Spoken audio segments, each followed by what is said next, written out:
wabarakatuh. Hello everyone, welcome back to my YouTube channel. Bersama aku, Dita Isa Fitri dari Prodi Pendidikan Bahasa Indonesia, Fakultas Keguruan dan Ilmu Pendidikan. Teman-teman, bagaimana?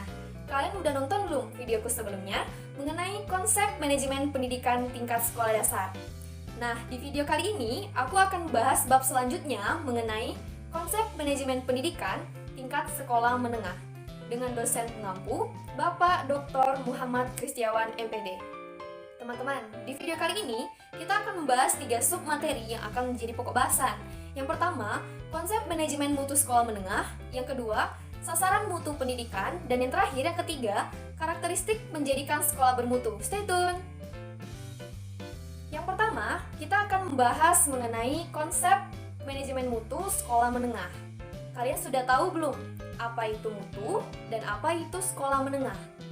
Mutu dalam konteks pendidikan, menurut Kementerian Pendidikan Nasional, yaitu mencakup input, proses, dan outputnya pendidikan.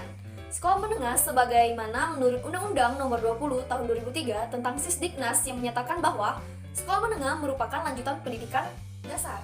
Jadi, apa itu manajemen mutu sekolah menengah? Yaitu upaya yang dilakukan untuk memperbaiki kualitas sebuah lembaga pendidikan tingkat menengah, yaitu SMP, SMA, SMK, atau MA, guna tercapainya tujuan pendidikan.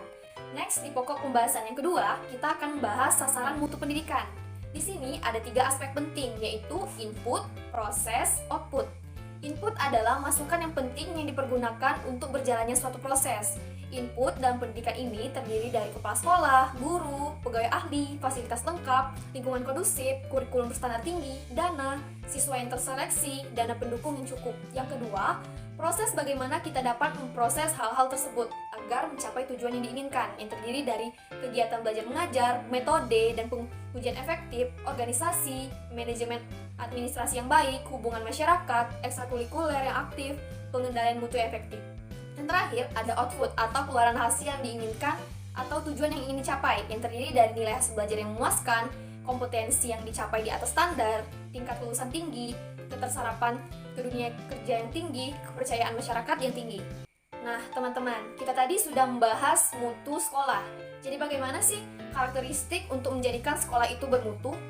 Karakteristik menjadikan sekolah bermutu, untuk mewujudkan suatu sekolah menjadi sekolah yang bermutu, kita dapat memperhatikan yang pertama, hal yang diperlukan untuk mengelola sekolah. Kita harus memahami fungsi dan tujuan pendidikan, serta memahami standar aturan yang telah ditetapkan sejalan dengan visi, misi yang bersifat ambisius dan rasional sehingga dapat tercapainya melalui kerjasama yang baik. Dan yang kedua, sasaran hasil mutu pendidikan, yaitu menghasilkan anak didik yang berakhlak mulia, cerdas, kreatif, inovatif, dan mempunyai kecakapan. Dan yang ketiga, dimensi mutu sekolah. Mutu sekolah dapat terlihat dari fungsinya, kondisi yang baik dan mengesankan sehingga dipercaya sebagai sekolah yang unggul. Dan yang terakhir, yang keempat, fokus manajemen sekolah menengah. Pembaruan untuk meningkatkan mutu pendidikan melalui implementasi abad 21, yaitu adaptive, good governance, dan balance scorecard. Oke, sampai di sini video pembelajaran kita. Semoga materi yang aku paparkan dapat membantu kalian dalam memahami konsep manajemen pendidikan tingkat sekolah menengah. Apabila kalian belum paham mengenai materi yang sudah aku jelaskan, kalian bisa memutar ulang video ini, dan apabila ada pertanyaan bisa tulis di kolom komentar ya. Jangan lupa support channel ini terus dengan cara like, comment, subscribe, and share ke teman-teman kalian. See you next video, bye-bye!